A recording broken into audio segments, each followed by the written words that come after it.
Ya Pak, lihat Pak. Ya. Oke, saya rekam ya. Bismillah, alhamdulillah, salatu wassalamu ala rasulillah. Jadi malam ini kuliah kita lewat Zoom, mata kuliah kewirausahaan dan pengembangan enterprise. Kita singkat dengan orang yang tidak tahu di luar kelas kita, namanya KUPEN. Ya, KUPEN itu adalah kewirausahaan, KU, dan P itu pengembangan, ya, enterprise, ya, enterprise, enterprise. Jadi apa itu enterprise? Organisasi atau perusahaan, ya.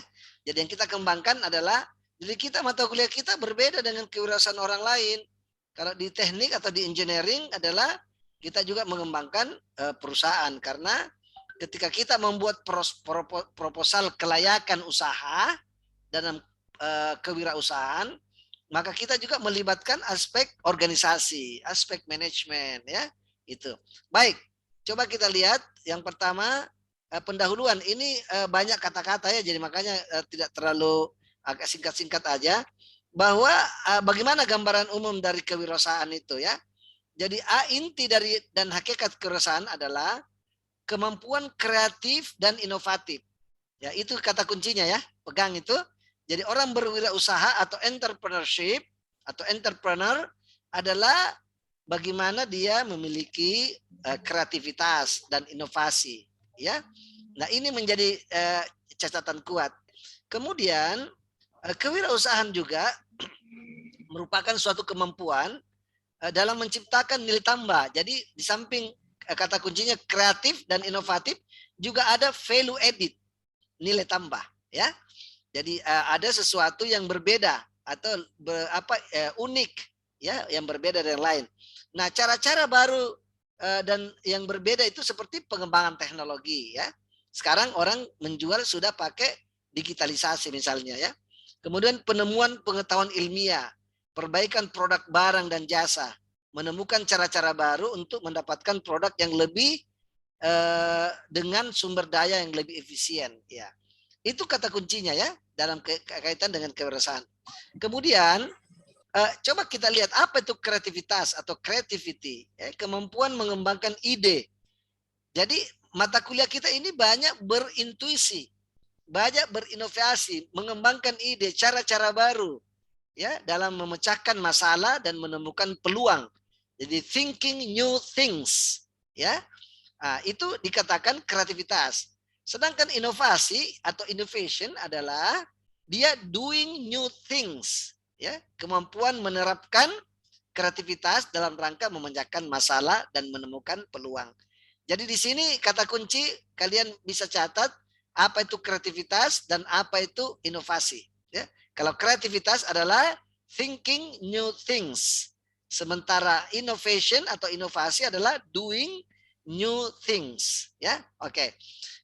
Kemudian bagaimana kita bisa mencapai itu? Tentu sukses kewirausahaan akan tercapai apabila seorang berpikir dan melakukan sesuatu yang baru atau sesuatu yang lama dengan cara-cara baru, ya, itu gitu ya.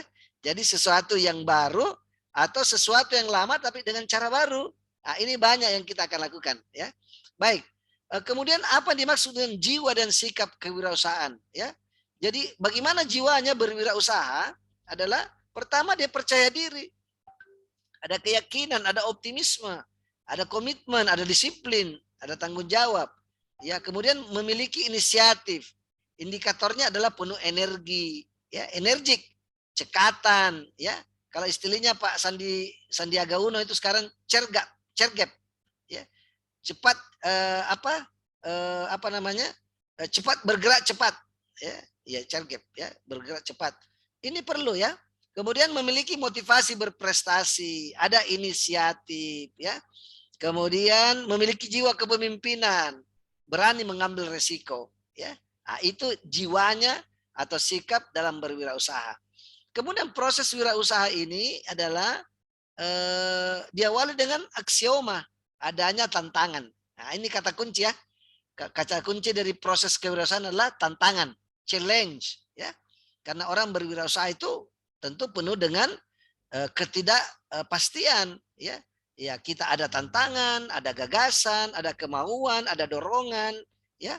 Dan ini kita perlu lakukan, ya anak-anakku sekalian semua, ya bagaimana membangkitkan inovasi kita, kreativitas kita, ya. Kemudian wirausaha adalah orang berani mengambil resiko, ya, menukar apa namanya, ada tantangan, ada kreativitas, itu aja yang perlu dikembangkan terus.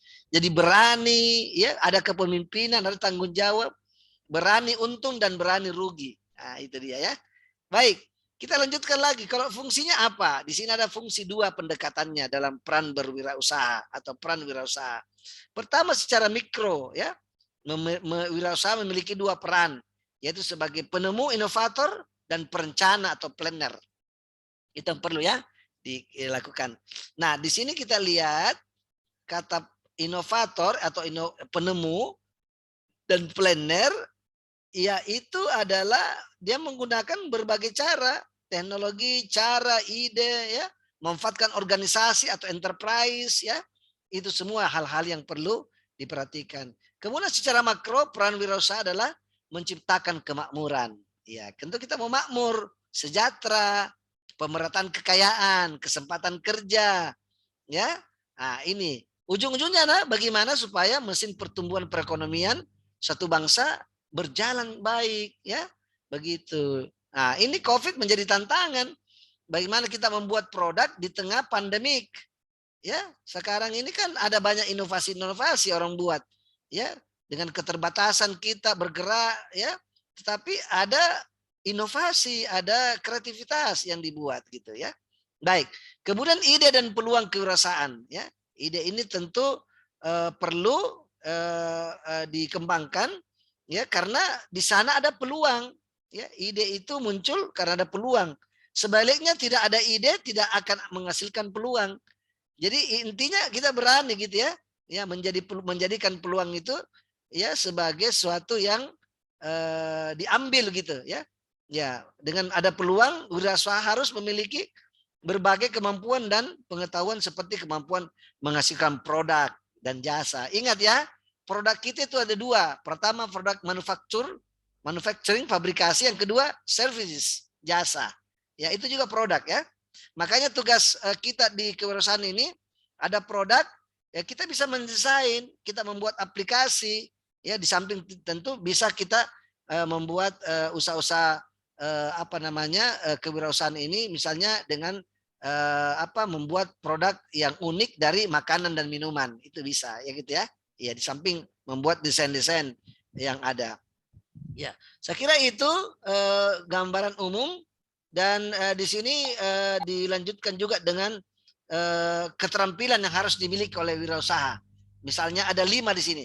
Keterampilan konseptual, dia mampu mengkonsep, ya, mengatur strategi dan memperhitungkan resiko.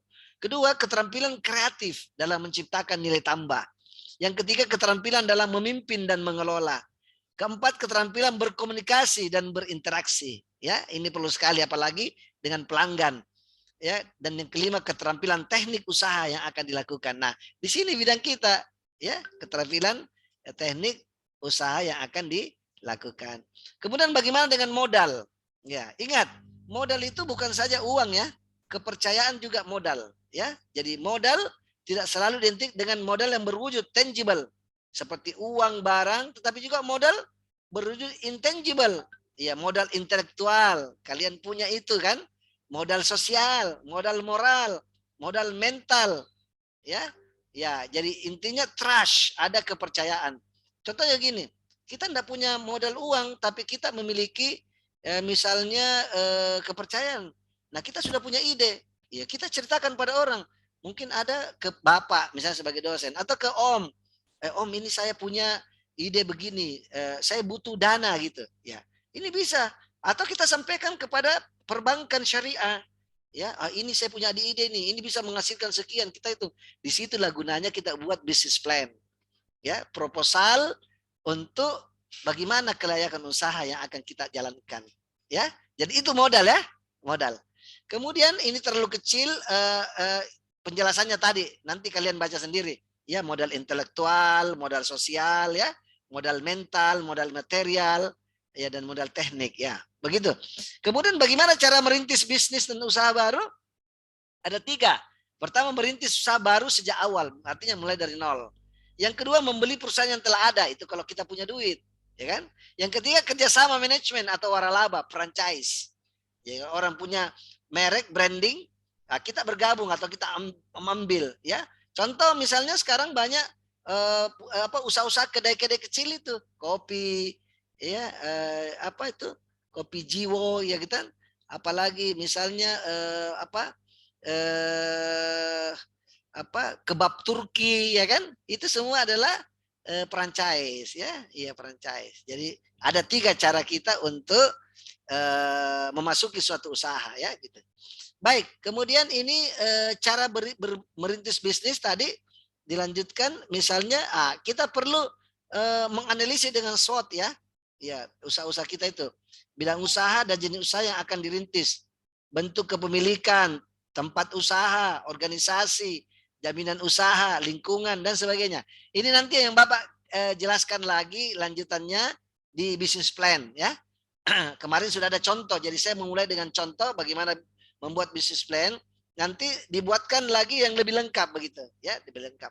Ya, saya kira itu penjelasan tentang di awal ini, dan ini bisa di screenshot, ya, pertanyaan-pertanyaan yang mungkin bisa dijawab. Silakan screenshot ini latihan 1, ya, dan ini akan bisa dijawab nanti ketika kalian belajar lagi. Nanti Bapak kirim materinya ke kalian, ya. Saya kira demikian untuk kuliah terkait dengan ya apa namanya materi pertama. Demikian, terima kasih. Assalamualaikum warahmatullahi wabarakatuh.